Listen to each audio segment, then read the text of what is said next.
Bismillahirrahmanirrahim. Assalamualaikum warahmatullahi wabarakatuh.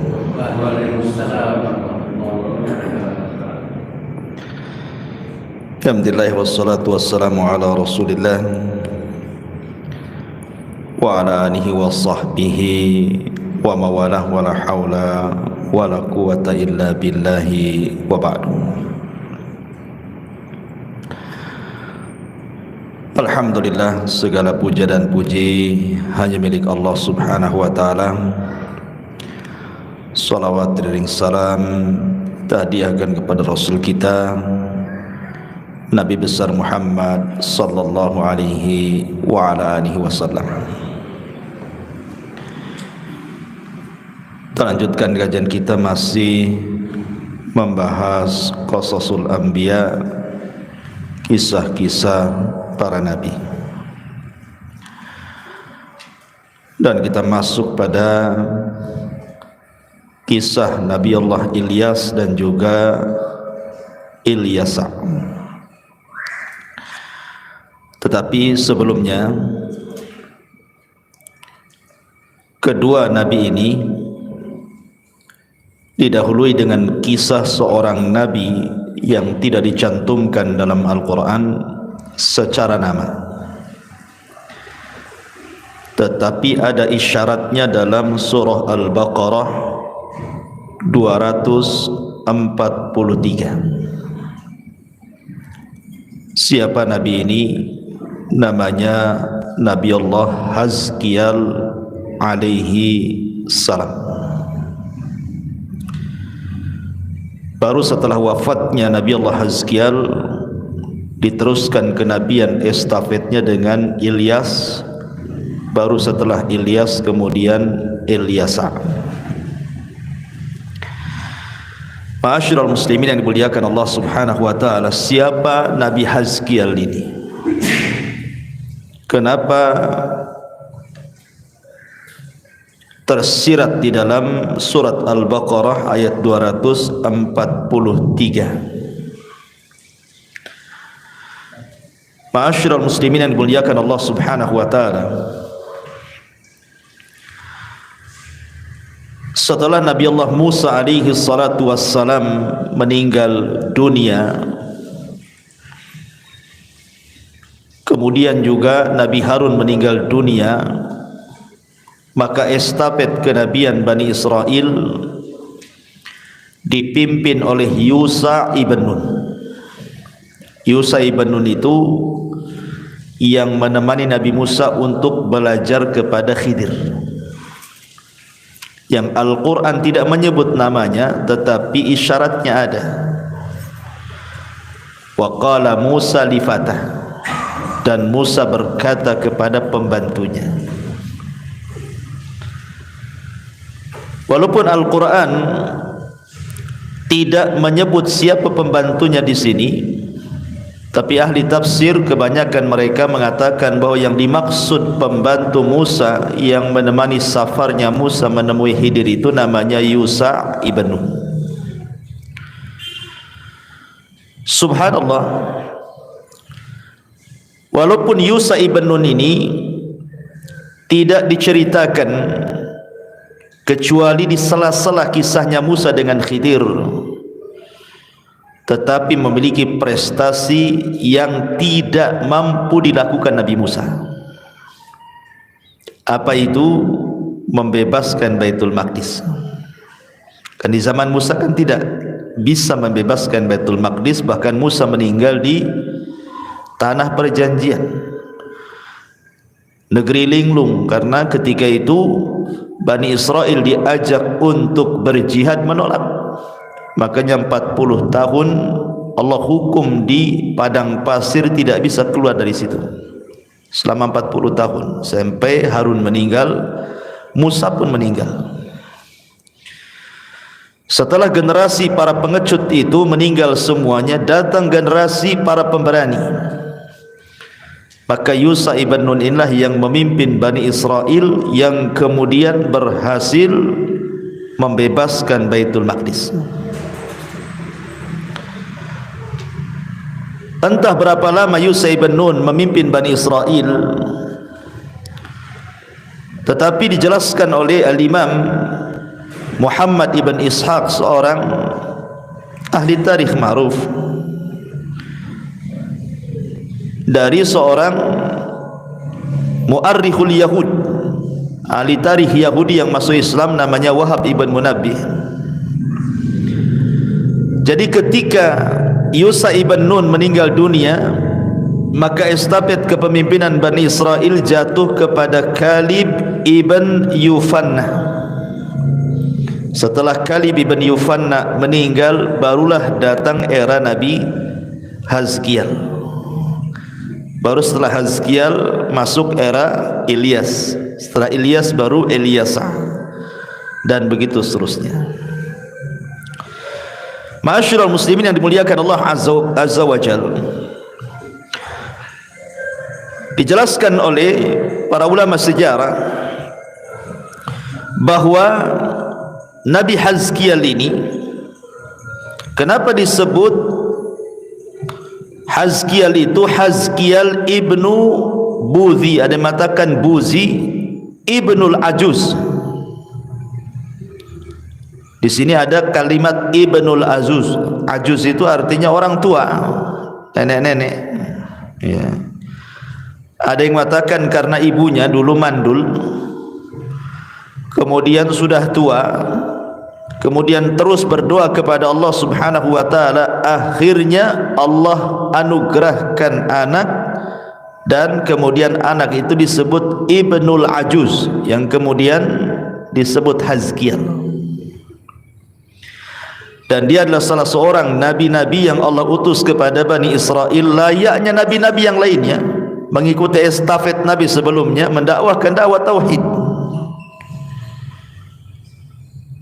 Karena Allah Subhanahu wa taala sendiri yang mengatakan, walaqad ba'atsna fi kulli ummatir rasulan an i'budullaha wajtanibut taghut.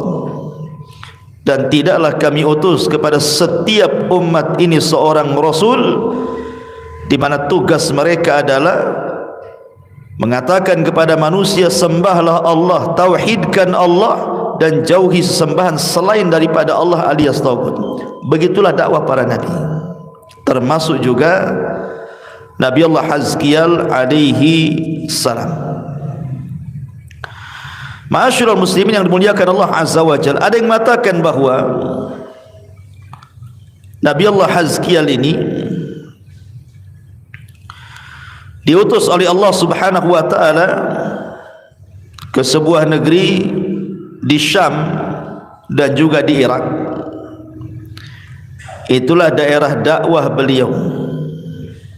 Adapun persisnya daerah mana tidak dijelaskan. Tapi yang jelas bahwa terjadi sebuah musibah di zaman Nabi Hazkiel ini, yang Allah Subhanahu wa taala firmankan dalam surah Al-Baqarah ayat 243, di mana Allah Subhanahu wa taala mengirim wabah taun. Kemudian wabah taun ini membinasakan bukan hanya ratusan, bukan hanya 1.000 2.000 jiwa, bahkan ribuan jiwa Bani Israel mati gara-gara wabah taun ini. Singkat cerita, akhirnya yang selamat,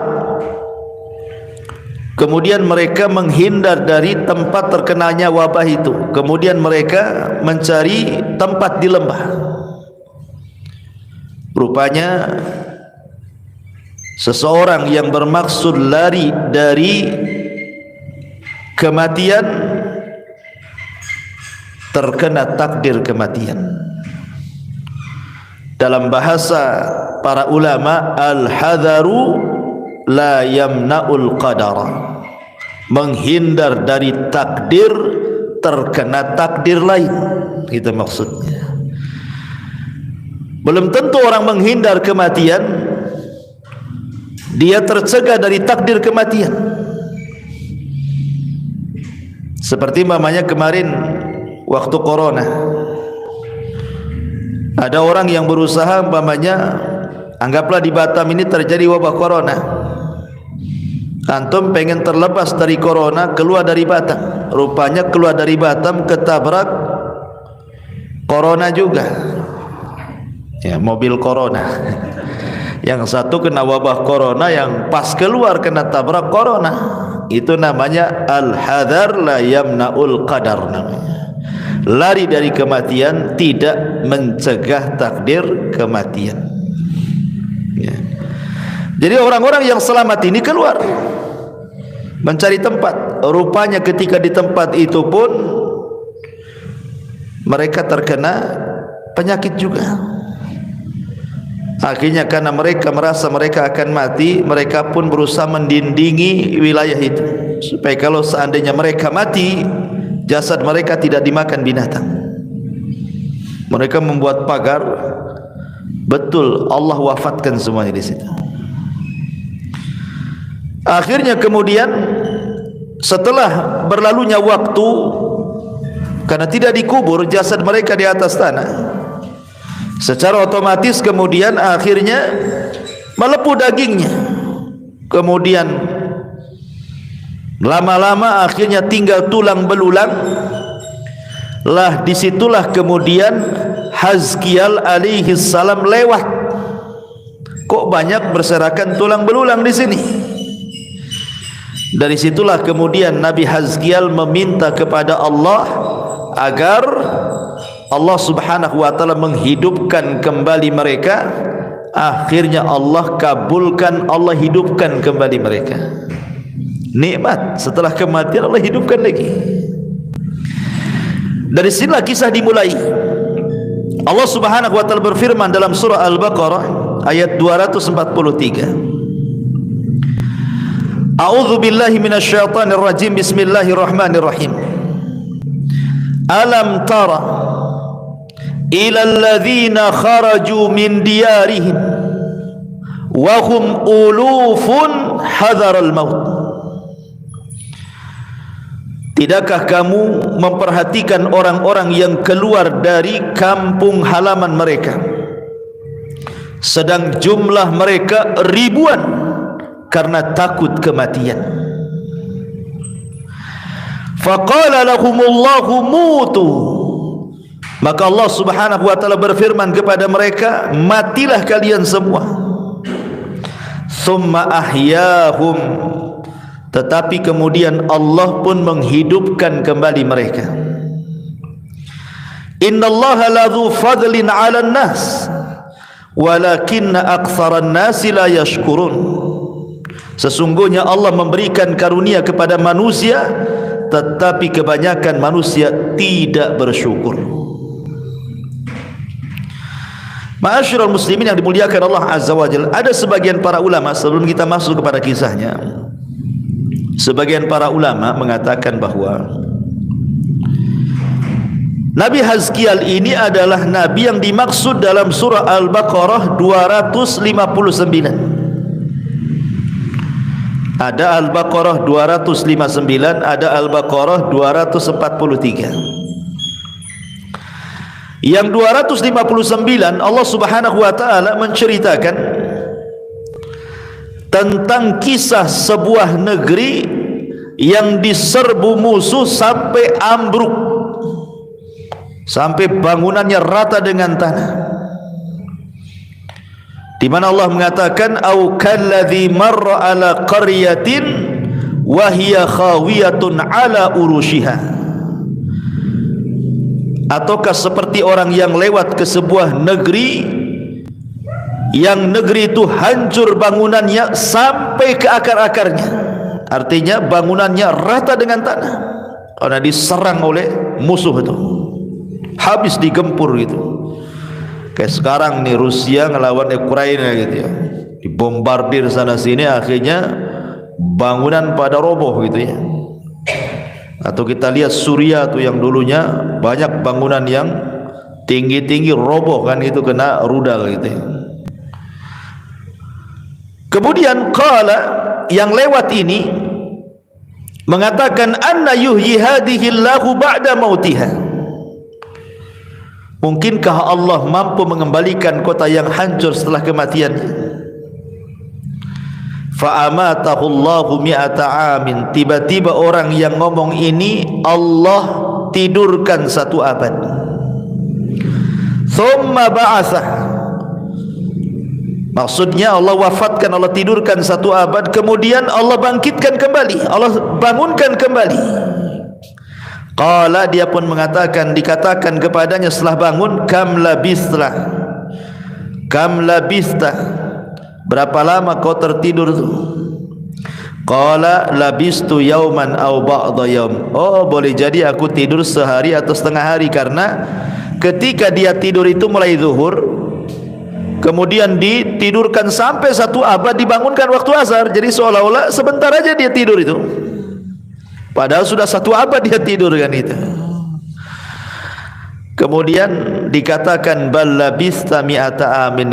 Kau tidur 1 abad loh, bukan setengah hari. Fandur ila ta'amika wa syarabika lam yatasanna. Lihat makananmu dan minumanmu tidak ada yang berubah kan, padahal sudah 1 abad tuh. Kalau kita bawa bekal roti, kemudian ditaruh di samping, anggaplah ditaruh di belakang rumah, biarkan 100 tahun, kira-kira masih yang enggak ada tak rotinya? Dah habis lah kan. Walaupun dibiarkan pun sudah habis tuh. Tapi anehnya itu makanan minumannya masih tetap seperti itu. Yang berbeda adalah keledainya. Dia kan bawa keledai sama makanan tuh. Wangdur ila himarika, tapi lihat keledaimu. Walinaj'alaka ayatan linnas, karena keledainya kan sudah 100 tahun, kemudian diikat, ya matilah, nggak bisa makan, sudah 100 tahun dia tinggal bangkai, tinggal tulang belulang lah akhirnya keledainya itu. Lihat keledaimu tuh, makanannya utuh, keledainya mati dan tinggal tulang belulang. Tetapi Allah ingin jadikan, kenapa keledainya tidak hidup 100 tahun, makanannya kok tidak berubah dan minumannya tidak berubah? Karena Allah ingin memberikan kepastian kepada orang ini bahwa Allah mampu menghidupkan dari kematian. Makanya Allah katakan walinaj'alaka ayatan linnas, agar kami jadikan dirimu sebagai tanda bagi manusia. Wanzur ilal idham, lihat tuh idham, maksudnya tulang belulang keledai yang sudah mati 100 tahun itu. Ya, kaifa nunsijuha thumma naqsuha lahma, bagaimana akan kami rangkai kembali, kemudian kami datangkan lagi daging-daging dan kulit-kulitnya kembali, kemudian kami hidupkan kembali. Dan orang ini menyaksikan tuh, tiba-tiba tulang keledai itu terangkai sendiri, entah dari mana daging-dagingnya kemudian melekat sendiri, kemudian kulitnya melekat sendiri, tiba-tiba ditiupkan roh, keledai itu berteriak seolah-olah kiamat bangkit. Falamma tabayyana lahu, setelah dia menyaksikan sendiri keledai itu hidup, qala, dia mengatakan, a'lamu annallaha ala kulli syai'in qadir, sekarang aku tahu Allah itu mampu melakukan segala sesuatu. Sebagian orang, sebagian para ulama tafsir mengatakan kisah ini adalah kisahnya Nabi Hazkiel, tetapi riwayat ini dilemahkan. Riwayat ini dilemahkan para ulama. Ada yang mengatakan yang benar Al-Baqarah 259 ini bicara tentang Nabiullah Uzair. Ketika kita bicara tentang Nabiullah Uzair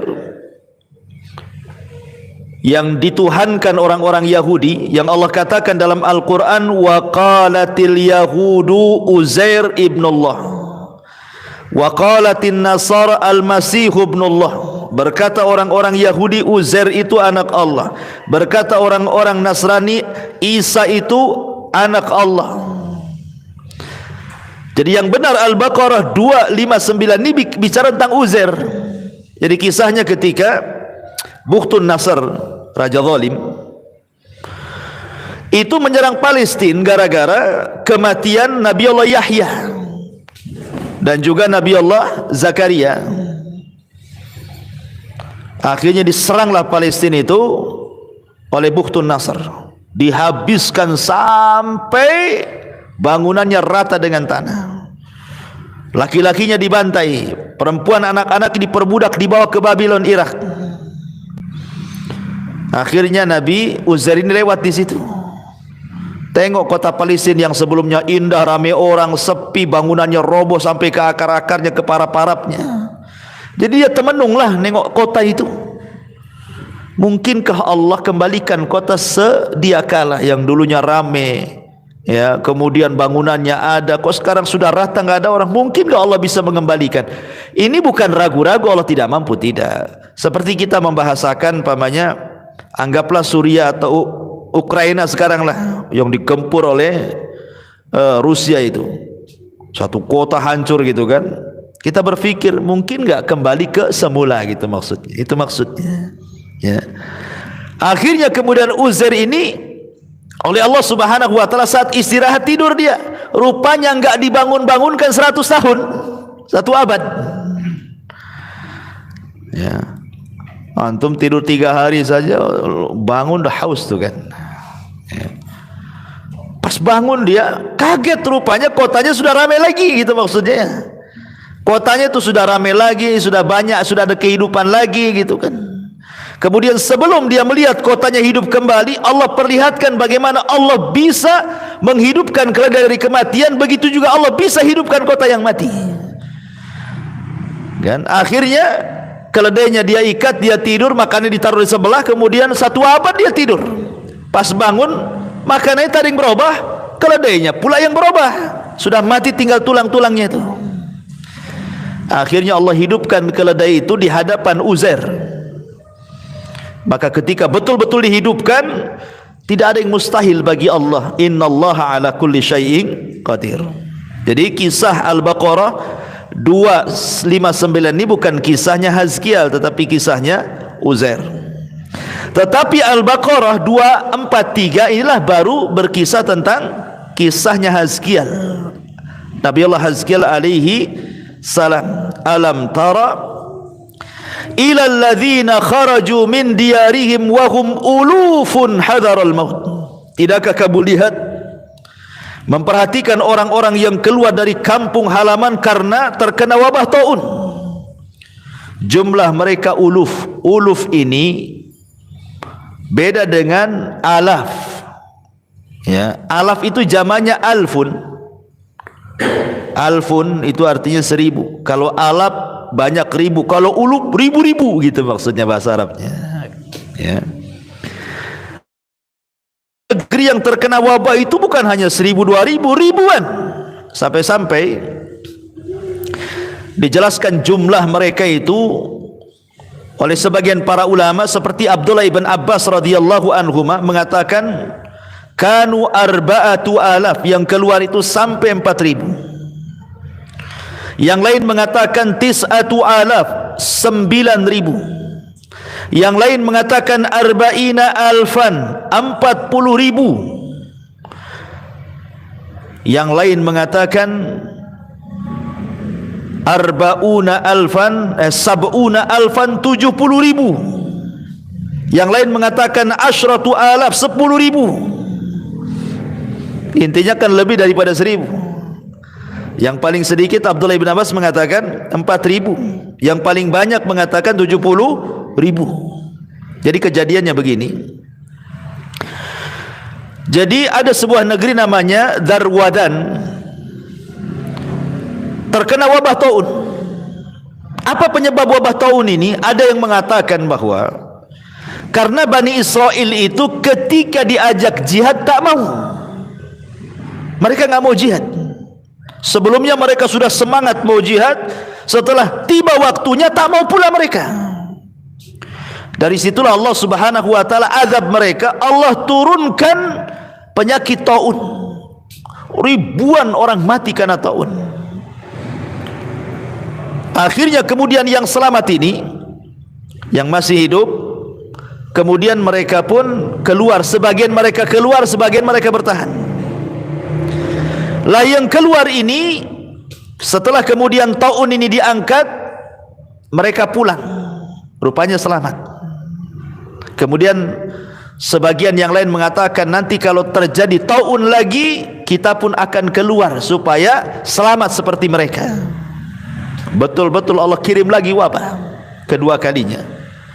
Ribuan lagi orang meninggal. Akhirnya karena mereka melihat sebelumnya ada orang keluar selamat, rame-rame keluar semua. Rupanya ketika mereka keluar semua dari daerah yang terkena wabah itu, mereka pun lari ke lembah. Rupanya di lembah sudah ditunggu oleh malakul maut. Lari dari taun mengarah ke malakul maut. Sama saja kan itu. Ya, dikiranya malakul maut cuma di taun saja, rupanya di situ pun ada malakul maut juga. Malakul maut itu bukan satu dua malaikat, ribuan malaikat. Yang mati kan ribuan juga, jinnya, manusianya kan itu. Keluar mereka, akhirnya menyelamatkan diri dari taun, masuklah di lembah. Rupanya di situ juga terkena penyakit. Tadi saya katakan dari awal, sebuah kaedah yang disebutkan para ulama, al-hadharu la yamna'ul qadara. Menghindar dari kematian itu tidak mencegah takdir kematian. Kenapa? Karena Nabi SAW yang mengatakan, wa'lam anna ma asabaka lam yakun liyukhti'aka wa ma akhta'aka lam yakun liyusibak. Ya. Ketahuilah, apapun yang Allah Subhanahu wa ta'ala timpakan dari musibah, tidak ada yang mampu mencegahnya. Dan apabila Allah mencabut musibah, tidak ada yang bisa mengirimkannya. Kenapa? Karena musibah dan diangkatnya musibah itu tergantung dengan masyiatullah, kehendak Allah. Kalau Allah sudah berkehendak, kita pula tak berkehendak, pasti terjadi. Kalau Allah tidak berkehendak, kita pula berkehendak, tidak mungkin terjadi. Ya. Makanya seorang penyair mengatakan, idza kana amrullahi amran yuqaddar fa kaifa yafirrul mar'u minhu wa yahdhar.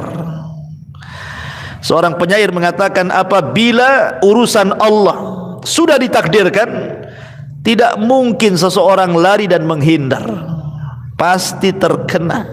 Ya kan? Ma'asyiral muslimin yang dimuliakan Allah Subhanahu wa ta'ala.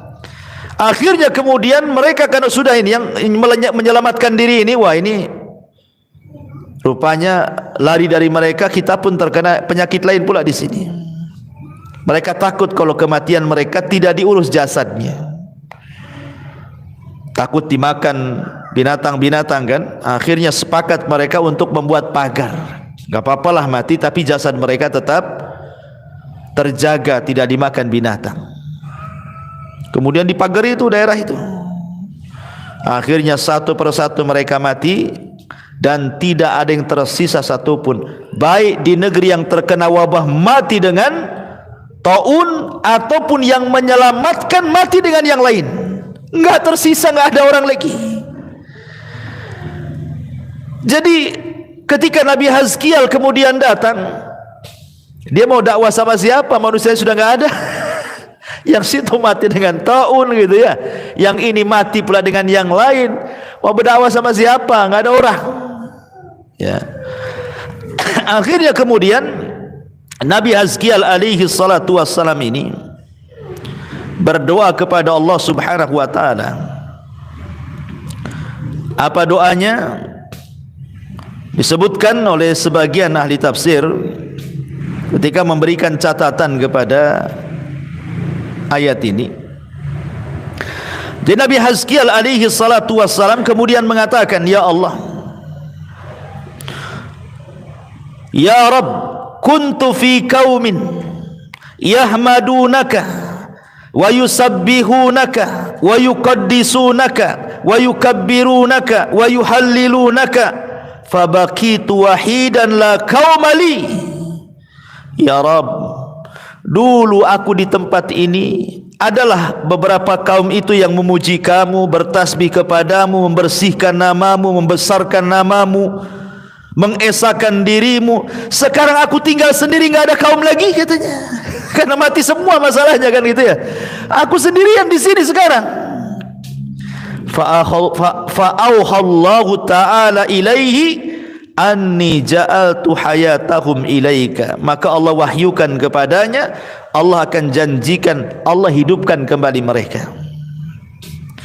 Maka Allah memerintahkan kepada Hazkiel untuk menghadapkan wajahnya ke bangkai tulang belulang orang-orang yang sudah mati dan mengatakan, ahyau biiznillah, hiduplah kalian dengan izin Allah, katanya. Faqamu, mereka pun bangkit semuanya dari kuburan-kuburan mereka itu, hidup lagi dengan izin Allah Subhanahu wa ta'ala. Dan ini bentuk mukjizatnya Nabi Hazkiel, bisa menghidupkan orang mati dengan izin Allah Subhanahu wa ta'ala. Ada juga Nabi Hazkiel ini ketika melihat bangkai-bangkai yang sudah jadi tulang-tulang belulang itu, dia merenung sendirian. Kemudian dia mengatakan, mungkinkah orang-orang ini hidup kembali setelah kematiannya? Maka Allah Subhanahu wa ta'ala mewahyukan kepada Hazkiel, turiduna an uriyaka ayah, maukah kutunjukkan tanda kebesaranku, kata Allah kepadamu wahai Hazkiel?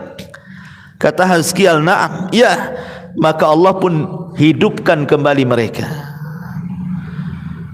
Ma'asyiral muslimin yang dimuliakan Allah Subhanahu wa ta'ala, ketika kemudian mereka sudah hidup semuanya nih dari kematiannya, berkata Imam Mujahid, maka mereka mengatakan, subhanak Allahumma rabbana wa bihamdika la ilaha illa ant, maha suci engkau ya Rabb.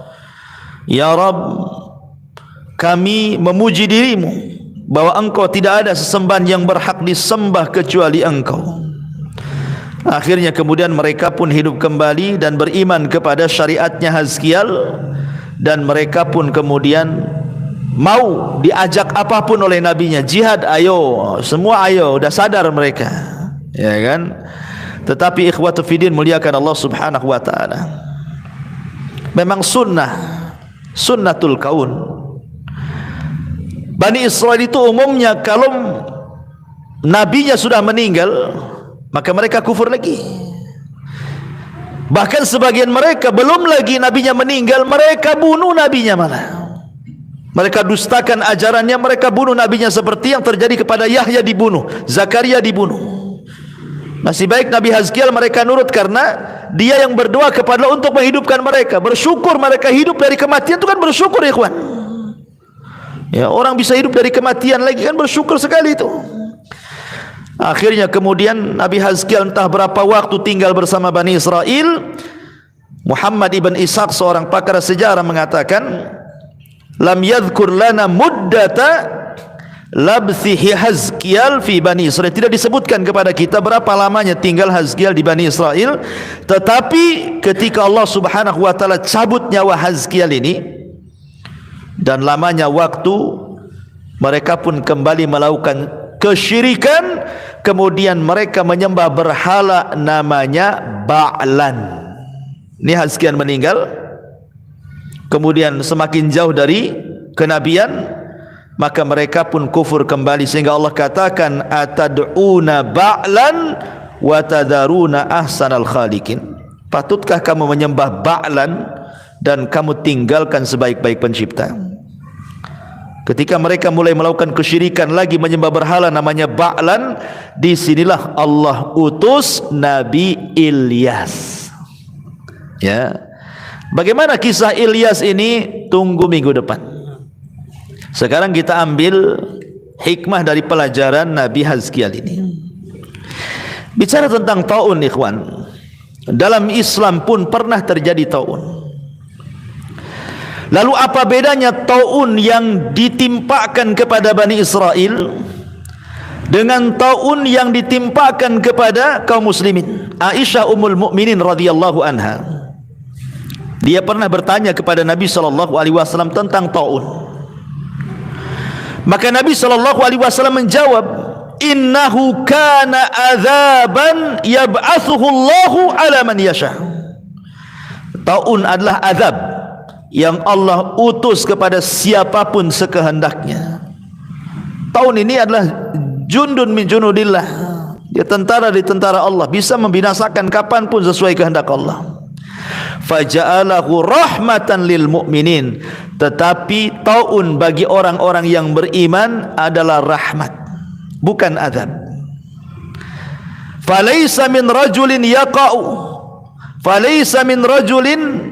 yaqa at-ta'un fayamkuthu fi baitihi sabiran muhtasiban ya'lamu annahu la yusibu illa ma kataballahu lah illa kana lahu mithlu ajri syahid, kata Rasul. Tidaklah seseorang terkena taun akhirnya terduduk di rumahnya, kemudian dia sabar mengharap pahala Allah, dia yakin bahwa musibah datang dari Allah. Kalau Allah takdirkan dia wafat, maka dia mati seperti membawa pahala syahid. Itulah bedanya taun dulu dengan taun kepada kaum muslimin.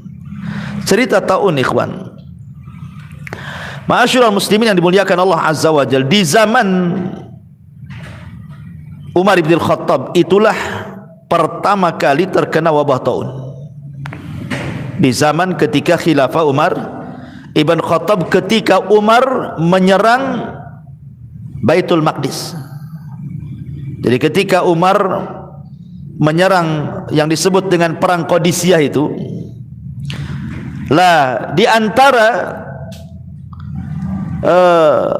kota Qadisiyah itu ada namanya Amwas.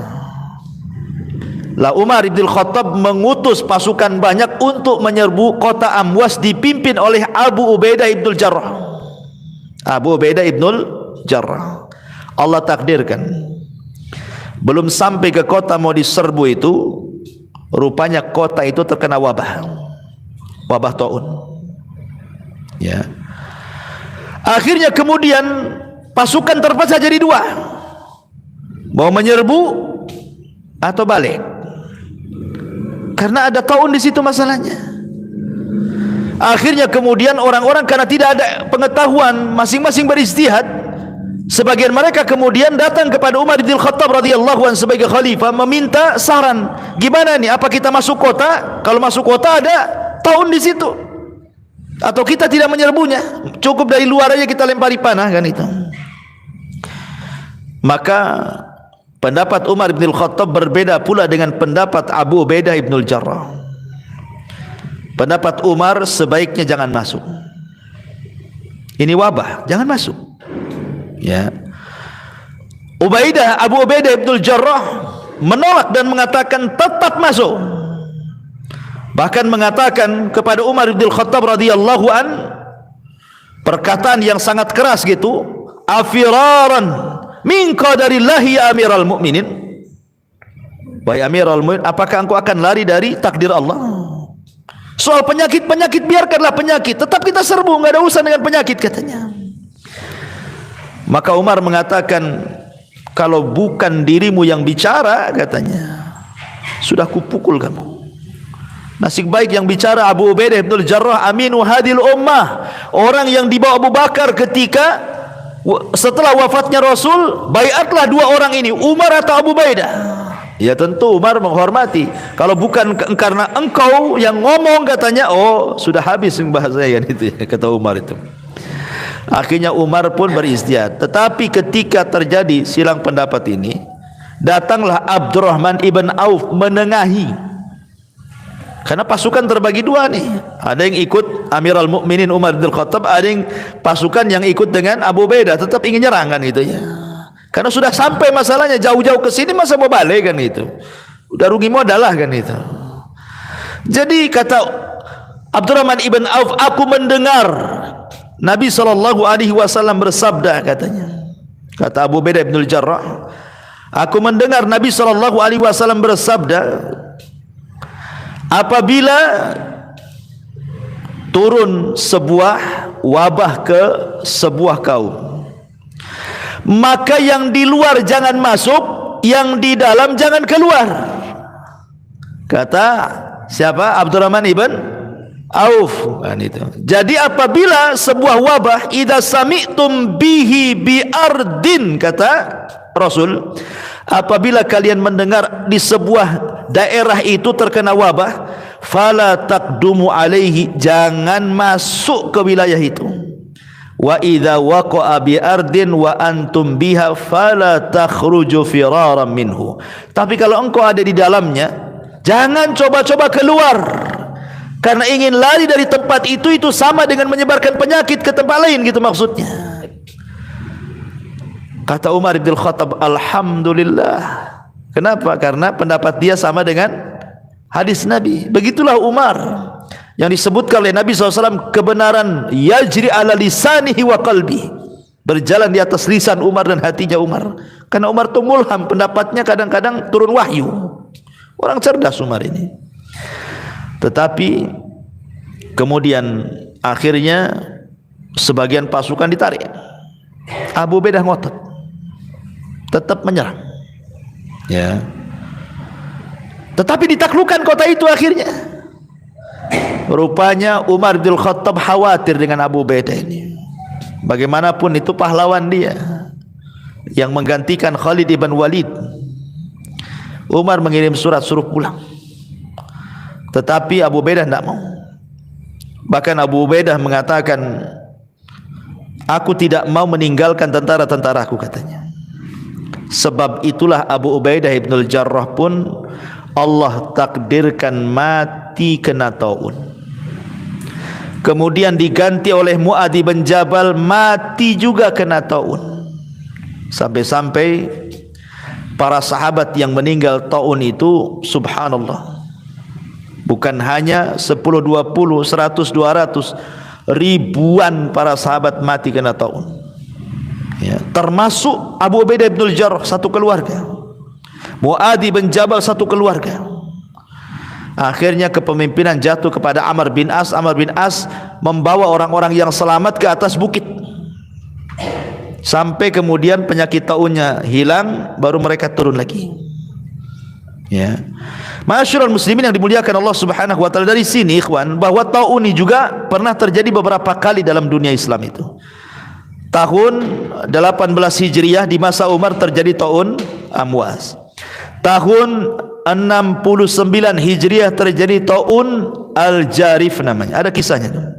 Kemudian tahun 87 Hijriah terjadi taun Al-Ashraf.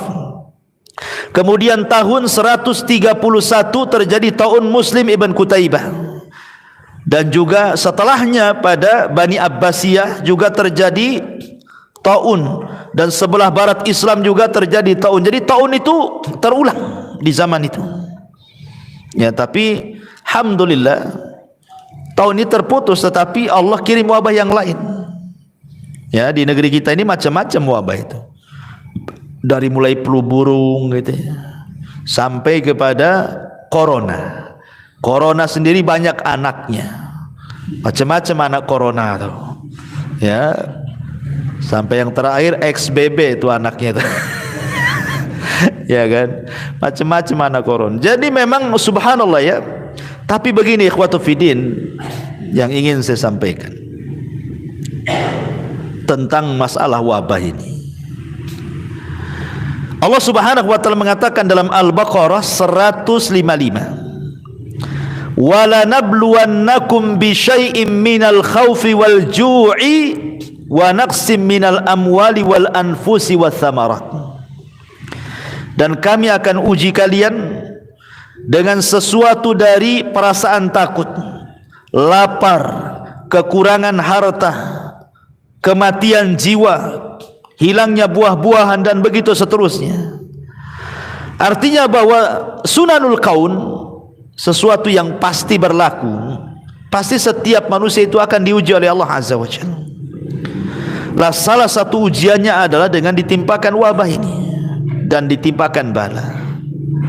Tidak dengan penyakit yang mungkin dengan gunung meletus, tidak dengan meletusnya gunung, boleh jadi dengan gempanya, tidak dengan gempa banjir pula di mana-mana, tidak dengan banjir datang pula puting beliung ke mana-mana, ngangkat rumah, ngangkat atap dan sebagainya. Tidak musibah besar, musibah kecil, mungkin tabrakan beruntun di jalan, atau mungkin lebih kecil daripada itu, setiap kita diberikan penyakit oleh Allah Azza wa Jalla yang tak kunjung sembuh. Usaha tak pernah gelar-gelar tikar, asik gulung aja tikarnya. Tak pernah digelar-gelar tikarnya, itu digulung aja kan. Ya enggak bangkrut-bangkrut lah jadinya kan. Ya. Jadi ada orang di macam-macam musibah itu ikhwan. Tetapi perlu antum pahami bahwa ada asbab bala. Kalau sifatnya umum itu, sampai Al-Hafidz Ibnu Hajar rahimahullahu taala menyebutnya, ada penyebab-penyebab kenapa Allah itu mengirim bala, bencana itu secara merata. Ya. Habis di sini di sana, habis di sana lagi, balik lagi ke sini, kan itu ya. Terutama di akhir tahun, terutama habis gerhana biasanya. Ya, ada aja musibah tuh.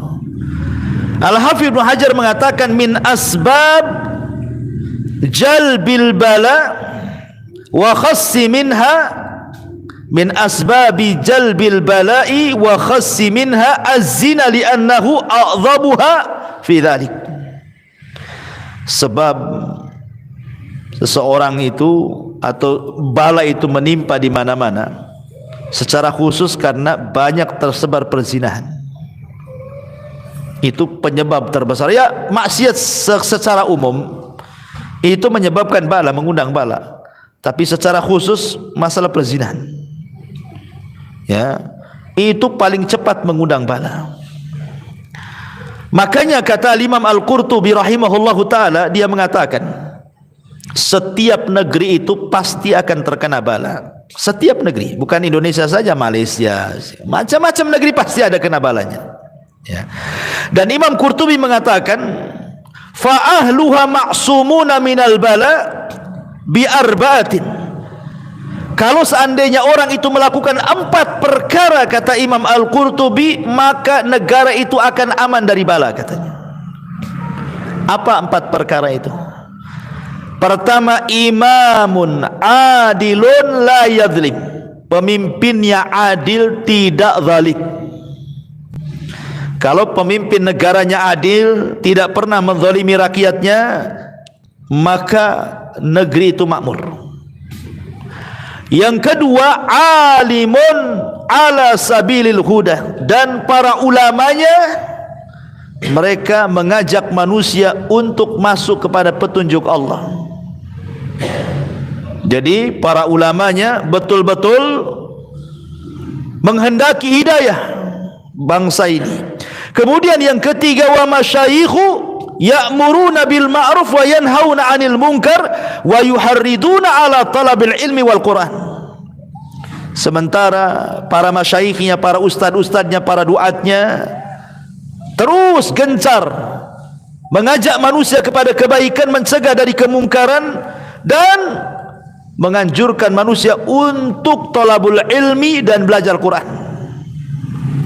Kemudian yang terakhir nih, wa nisa'uhum masturatun la yatabarrajna tabarrujal jahiliyatil ula, dan wanita-wanitanya menutup aurat dan tidak tabarruj seperti tabarrujnya orang-orang jahiliyah, apalagi sampai berzina. Kalau di negara ini ada 4 ini, katanya enggak akan turun bala, kata Imam Qurtubi. Pemimpinnya adil, tidak pernah zalim. Para ulama yang di atas dekat pemimpinnya mengajak manusia untuk masuk ke dalam hidayah. Kemudian para duat dan ustadznya tidak henti-hentinya mengajak manusia kepada kebaikan, mencegah kemungkaran, diajaknya orang untuk menuntut ilmu dan belajar Quran, dan wanita-wanitanya menutup aurat, tidak tabarruj, apalagi sampai berzina. Ya, maka negeri ini aman, kata Imam Al-Qurtubi rahimahullahu taala. Ma'asyiral muslimin yang dimuliakan, tetapi kalau seandainya orang itu memang Allah uji, namanya bala itu ikhwan, tidak mesti dalam bentuk azab, tidak. Terkadang dalam bentuk rahmat. Seperti tadi taun itu bagi umat dulu azab, bagi umat sekarang rahmat. Antum ditimpa penyakit, belum tentu itu sebuah azab, bisa saja itu rahmat dari Allah. Ya, makanya kata Imam Abdul Qayyim rahimahullahu taala, kalau orang diuji nih, ada orang sakit berkepanjangan, tak sembuh-sembuh, usaha ya tadi nggak pernah gelar-gelar tikar, si gulung tikar, anak ya gitu juga nggak pinter-pinter, si durhaka terus, padahal sudah disekolahkan, diapa-apain masih juga kurang ajar, ya kan? Ada sabar kan? Makanya di sini kata Imam Ibnul Qayyim rahimahullahu taala, maka hendaklah orang itu as-sabru alal bala, cobalah sabar dengan kondisi seperti itu. Dengan cara apa? Satu, syuhudu jazaiha wa thawabiha. Lihat kepada pahala orang sabar. Terkadang ada sorga yang tidak bisa diraih kecuali dengan kesabaran. Ada tingkatan sorga itu tidak bisa diraih dengan solat, puasa, zakat, haji, tidak akan bisa. Dan hanya bisa diraih dengan kesabaran. Lihat pahalanya. Ya. Yang kedua, syuhudu takfiriha lisayyiati wa mahwiha laha. Ya. Saksikan bahwa namanya ujian itu bisa mengangkat kesalahan. Boleh jadi dulu kita banyak maksiat, kita tidak tahu. Mungkin dulu maksiat kita terlampau banyak waktu di masa muda. Tiba-tiba sudah tua, Allah uji dengan penyakit, gitu ya. Allah uji dengan ekonomi, Allah uji dengan anak. Boleh jadi ini sebagai ganti namanya ya, perbuatan dosa yang lalu-lalu itu. Boleh jadi dengan cara seperti ini kita dihilangkan keperbuatan dosanya oleh Allah Azza wa Jalla. Yang ketiga, syuhudul qadari sabiqil jari biha. Kita harus menyaksikan bahwa apa yang terjadi hari ini sudah ditulis 500 tahun sebelum Allah menciptakan langit dan bumi. Jadi kalau Anda sedang sakit sekarang ini, bukan sekarang Allah ya, sudah ditulis Lauhil Mahfud 500 tahun sebelum Allah menciptakan langit dan bumi. Memang hari ini antum harus sakit. Artinya sudah dicatat. Kalau sudah dicatat mau apa kan gitu ya. Makanya aneh juga. Makanya begini kawan, kalau orang paham dengan takdir Allah, tidak mungkin orang berbuat jahat. Kalau orang tahu takdir Allah, tidak mungkin orang maling, tidak boleh orang merampok, menipu, nggak mungkin. Kenapa? Karena rizki itu sudah ditentukan. Antum mau menipu dengan cara apapun, kalau rizkinya hari itu segitu aja dapatnya. Ingat kisah yang pernah saya kisahkan ketika ada seorang peminta-minta datang kepada Ali kan. Kemudian Ali menjanjikan memberikan 4.000 dinar. Setelah kemudian dicari-cari tak ketemu pula 40.000 dinar. Dia malah mencuri pelananya kudanya Ali. Kemudian ketika sudah ketemu uangnya, mana tadi yang minta-minta kok nggak ada? Kata pembantunya, pergi wahai Ali. Pergi ke mana enggak tahu. Ya, kemudian pembantunya mengatakan, wahai Amirul Mukminin, pelana kuda kita hilang. Kata Ali, ya sudahlah, ini saya punya uang 4.000 dirham, belikan pelana itu. Rupanya dibelikan, beli pula sama pencuri tadi karena nggak tahu kan. Coba bayangkan, 4.000 dirham juga kan gitu. Ketika disampaikan ni Ali, harganya 4.000 juga. Kata Ali, subhanallah, ini kan pelana kita katanya. Dari mana kau dapat katanya? Oh, saya beli dari orang begini. Lah, itu kan tadi orang yang datang minta-minta. Allahu Akbar, kata Ali. Orang itu kalau sabar, dia dapat dengan cara halal, tapi dia tidak sabar dapatnya dengan cara haram. Tapi kan nominalnya sama 4.000, caranya saja yang beda. Ya, karena semua itu sudah ditakdirkan. Masalahnya kan kalau hari ini dapat 4.000, tidak mungkin lebih dari 4.000. Cuman ada yang caranya nggak sabar dengan cara haram, ada yang sabar dapat pula dengan cara halal, ya kan? Lah penyakit juga sama. Kalau kita terkena penyakitnya hari ini, ya sabar saja, karena sudah dicatat sebelum Allah menciptakan langit dan bumi, kita memang harus sakit. Mau diapa-apain juga tetap sakit. Makanya ada seseorang itu yang bonceng istrinya naik motor. Ya, tahu-tahu motornya masuk lubang, istrinya kepleset, jatuh kepalanya bentur aspal, mati istrinya. Ini suaminya karena merasa bersalah, karena dia kan yang ngajak ke pasar gitu ya. Istrinya nggak mau diajak, paksa ke pasar. Akhirnya mau, rupanya masuk lubang lah itu ban motor itu, kepleset istrinya, terbanting, terkena aspal, mati. Berbulan-bulan suaminya merasa bersalah. Ya. Sebenarnya kalau dia yakin dengan takdir, ya merasa bersalah ya. Tetapi kalau memang Allah sudah takdirkan dia meninggal hari itu, naik motor itu sebab saja. Kematiannya sudah ditentukan, hari itu harus mati. Walaupun tidak diajak ke pasar, tetap saja malakul maut itu jemput dia di rumah kan itu. Karena hari itu harus mati. Cuman terkadang Allah carikan sebab kematiannya. Sebab ajal itu Allah katakan idza jaa ajaluhu la yastakhiruna sa'atan wala yastaqdimun. Kalau kematian itu datang tidak mungkin telat, tidak mungkin maju, pas waktunya gitu maksudnya. Cuman sebabnya saja. Boleh jadi sebabnya dengan cara naik motor. Tidak semua orang mati kecelakaan kok. Saya pernah mendengar ada saudara kita yang istrinya minta diurut suaminya, kemudian oleh suaminya diurut, kemudian tidur, habis tidur gak bangun lagi. Rupanya kena angin duduk katanya. Bahaya tuh angin duduk tuh. Angin aja bisa duduk tuh. Coba. Meninggal tuh istrinya. Kan dia hanya dikerok dan mau makan lagi. Dia bukan kecelakaan kan. Justru dia ingin sembuh dari penyakit, minta dikerok suaminya. Dikerok, akhirnya katanya ngorok istri saya Ustaz katanya. Habis itu ngeles, ya saya pikir dia sudah lelap, ya saya tinggalkanlah. Sudah pagi saya bangunkan sudah kaku katanya. Kata dokter kena angin duduk katanya. Lah. Kan tidak mesti orang itu mati gara-gara dibonceng motor kan itu. Dikerok aja bisa mati orang itu. Ya, artinya kan namanya musibah itu hanya sebab saja. Takdir itu sudah di situ, sudah jelas takdir itu. Makanya kata Imam Ibnul Qayyim rahimahullah taala, yakini dengan takdir yang sudah dicatat. Ya. Termasuk juga an ya'lam anna Allah qadir tadhaha lahu wa ikhtaraha wa qasamaha. Dia harus tahu bahwa Allah Subhanahu wa taala dengan mengirim musibah itu berarti kita ini menjadi orang pilihan. Ingat, Allah itu Arhamur Rahimin. Yang mengirim musibah itu zat yang paling rahmat dari semua hamba-hambanya. Zat yang paling punya kasih sayang dari semua kasih sayang hamba-hambanya.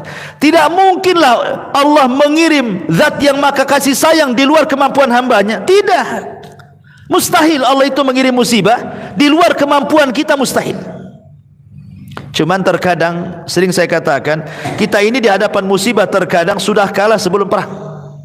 Sebenarnya musibah itu kalau kita hadapi ringan sebenarnya. Inna ma'al usri yusra. Cuman karena belum dihadapi sudah kepikiran kalau benang itu udah kusut dulu tuh. Ya, kalau air itu keruh dulu. Padahal tidak ada air keruh kecuali bisa dijernihkan, tidak ada benang kusut kecuali bisa diluruskan. Artinya kalau dihadapi masalah itu sebenarnya ringan sebenarnya. Kenapa? Karena Allah katakan inna ma'al usri yusran. Inna ma'al usri yusran. Lihat, Allah ketika menyebut kalimat al-usri menggunakan alif lam. Tapi ketika menyebut yusron tanpa alif lam menggunakan tanwin. Artinya apa? Dalam bahasa Arab, al-usri itu ma'rifat, yusron itu nakirah. Ma'rifat itu maknanya al-usri yang pertama adalah usri yang kedua. Kesulitan yang pertama adalah kesulitan yang kedua. Itu juga kesulitannya. Tapi kemudahan yang pertama bukan kemudahan yang kedua. Maknanya terkadang satu kesulitan Allah kirim 2 kemudahan, 3 kemudahan, 4 kemudahan, 5 kemudahan. Tetapi harus dengan kesabaran menunggu kemudahan-kemudahan itu. Ya kan? Ma'asyiral muslimin yang dimuliakan Allah Azza wa Jalla. Kemudian kata Imam Abdul Qayyim juga an ya'lam annal musibata ma ja'at lituhlikahu wa taqtulahu. Musibah itu datang bukan untuk menghancurkan kita atau membunuh kita, tidak. Wa inna ma ja'at litamtahina sabrahu. Tapi Allah sengaja datangkan musibah itu untuk menguji kesabaran sebenarnya. Sabar enggak? Kau ini betul-betul cinta aku atau hanya sekedar gombal-gombalan? Aku uji. Gitu maksudnya ya. Ketika dia sabar, oh memang dia adalah hambaku yang sabar. Innallaha ma'as sabirin. Allah bersama orang-orang yang sabar. Oh ini tak sabar ini. Makanya kata para ulama, terkadang orang mendapatkan ujian itu ada beberapa orang. Ada yang pertama tasahud. Tasahud itu mudah mencela. Dikit-dikit dicela. Penyakitnya dicela, usahanya dicela, anaknya dicela, hartanya dicela. Pokoknya ada orang yang suka sedikit-sedikit mencela. Tasahud namanya ya. Tasahud itu tidak redha dengan musibah. Itu orang kurang iman yang seperti ini, itu lemah iman. Ya, ini hati-hati orang seperti ini. Yang lebih parah lagi kalau sampai dia mencela Allah. Ya, kan banyak orang yang mencela Allah. Ya Allah, kenapa asik aku aja katanya. Kenapa enggak tetangga sebelah saja katanya. Tetangganya suruh celaka coba kan. Ya Allah, kenapa anak saya terus, anak orang tuh yang itu tuh, kenapa dia sehat terus anak aku aja yang sakit katanya. Suruh anak orang sakit pula, bayangkan. Kan ada orang yang mudah mencela Allah. Jadi dia jadikan musibah itu sebagai azab. Jangan menjadikan musibah itu sebuah azab. Karena Allah tidak mengirim musibah kecuali untuk menguji kesabaran. Bukan azab, rahmat itu sebenarnya. Betapa banyak gara-gara orang diuji tobat. Ya kan? Ada orang yang melakukan perbuatan maksiat, ikhwan. Perbuatan maksiat. Akhirnya kena penyakit. Kata dokter, kamu ini kena penyakit ini. Apa penyakitnya, Dok? Raja singa. Oh, singa memang raja, Dok. Itu penyakit tuh. Udah, jangan lagi kau berzina. Akhirnya berhenti dia. Terkadang musibah itu kan jadi tobat dia kan. Takut. Cuman herannya, ustad sudah ngomong di mimbar-mimbar, dah capek tuh, jangan dekati zina, nih Qur'annya, nih hadisnya, nih Qur'annya, nih hadisnya. Tak juga dengar. Ketika Pak Dokter mengatakan, kok kalau terus melakukan mati besok, berhenti dia. Lah memang dokter itu manjur. Nggak pakai dalil dokter itu. Cuman ngomong begitu saja, kalah ustad. Itulah kadang-kadang orang. Makanya dokter-dokter tuh baguslah jadi ustad. Jadi nakut-nakuti orang. Karena manjur itu kalau dokter yang nakut-nakuti itu. Kalau kita hari-hari sampai busa-busa tetap aja kan. Nah itulah. Ma'asyiral muslimin yang dimuliakan Allah Azza wa Jalla. Taib. Yang kedua, ada yang berusaha sabar. Betul-betul dia berusaha sabar, diam pokoknya. Dalam musibah tuh diam saja. Tidak menulis status juga ya. Tak, kan ada orang yang nggak sabar. Memang dia tak ngomong sama orang, ngomongnya di Facebook. Nulis status kan itu kan. Kadang-kadang gitu, ngapain curhat sama Facebook tuh? Ya nggak ada gunanya. Ada orang yang pura-pura sabar. Tapi kalau diajak bicara, keluar semua curhatnya tuh. Ini pura-pura sabar. Ya dia kurang redho, tapi masih mendingan lah daripada orang pertama ya kan. Ya. Tapi ada orang ketiga itu betul-betul sabar dan redho. Dia katakan innalillahi wa inna ilaihi rajiun. Oh, semua datang dari Allah kok. Kalau Allah mau ngambil badanku, kesehatanku, hartaku, anakku, terserah engkau ya Rabb. Ini kan semua milik kamu. Ya, maka ini orang hebat nih. Tapi yang lebih hebat lagi yang keempat gitu. Sudah sabar, sudah redha, sudah ikhlas, dia pun mampu mengucapkan kalimat alhamdulillah. Alhamdulillah. Ya, artinya alhamdulillah ala kulli halin. Ingat kalimat alhamdulillah itu diucap baik kena nikmat atau kena musibah, karena Allah itu dipuji bukan saat kita senang saja, saat kita susah pun Allah harus dipuji. Ya, makanya dahulu ada seorang raja punya menteri baik. Jadi kalau sedikit-sedikit ada masalah, kata menteri ini, alhamdulillah bi khair katanya. Khairun alhamdulillah. Khairun alhamdulillah. Insyaallah ini sebuah kebaikan. Insyaallah ini sebuah kebaikan. Selalu dia memuji Allah. Sampai suatu ketika raja ini sedang nyerut anak panah.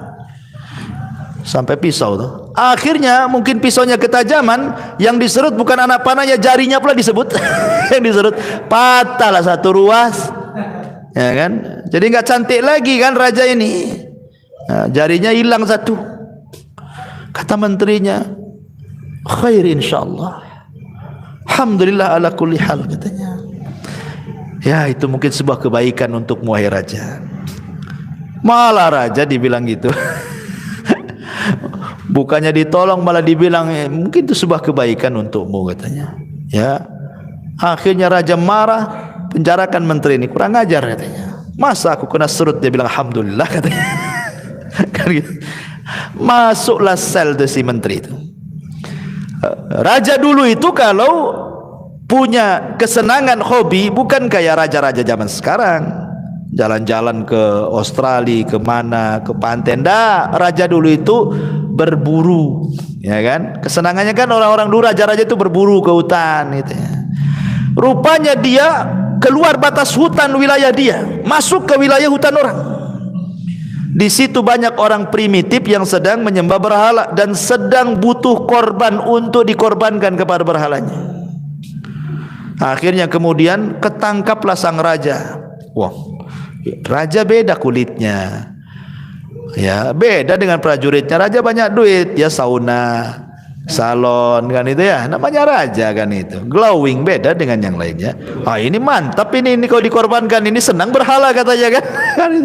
Udah ditaruh nih, tapi kan tidak bisa. Karena apa? Karena korban itu tidak boleh cacat. Akhirnya diperiksa dari ujung rambut sampai bawah kaki, tak ada masalah. Pas lihat jarinya pula tak ada satu ruas. Tak bisa, berhala tak mau nih, ini orang cacat ini, lepas ini. Dilepas. Ketika dilepas teringat dengan ucapan menterinya itu. Betul juga kata sementeri itu, rupanya ada kebaikan pula di ruas ini. Jadi pulang ke kerajaannya, keluarkan menteri itu. Ketika dikeluarkan dari penjara, menteri mengucapkan alhamdulillah, khair insyaallah katanya. Kata raja, kenapa kau asyik ngomong begitu? Iyalah, kalau kau tidak penjarakan aku ikut dengan kamu. Kau dilepas, aku yang ketangkap katanya. Gitu. Matilah aku katanya kan. Terkadang ikhwan, sesuatu yang kita anggap baik belum tentu baik, tapi sesuatu yang tidak dianggap baik adalah kebaikan bagi Allah. Makanya Allah mengatakan wa asa an takrahu syai'an wa huwa khairul lakum. Terkadang yang kita anggap benci itu sebuah kebaikan bagi Allah. Kita tidak tahu dari mana kebaikan itu datang. Ya. Maka dari sini ma'asyiral muslimin yang dimuliakan Allah Subhanahu wa taala, bahwa yang namanya musibah itu banyak faedahnya. Banyak faedahnya. Dan Al-Hafidz Ibnu Hajar terakhir kita katakan bahwa bala itu akan mudah diangkat oleh Allah bidzikri wad du'ai was salati was sadaqah. Hanya dengan 4 kata, banyak zikir, banyak doa, banyak salat, banyak sedekah, maka bala akan diangkat. Kata siapa? Al-Hafidz Ibnu Hajar Al-Asqalani rahimahullahu taala. Wallahu a'lam bishawab. Ikhwan, ini di antara faedah kisah Nabi Allah Hazkiyal alaihi salam. Insyaallah minggu depan kita masuk pada kisah Nabi Allah Ilyas alaihi salatu wassalam. Mudah-mudahan yang sedikit ada manfaatnya. Subhanakallahumma bihamdika asyhadu an la ilaha illa anta astaghfiruka wa atubu ilaik. Allahu ta'ala. Assalamualaikum warahmatullahi wabarakatuh.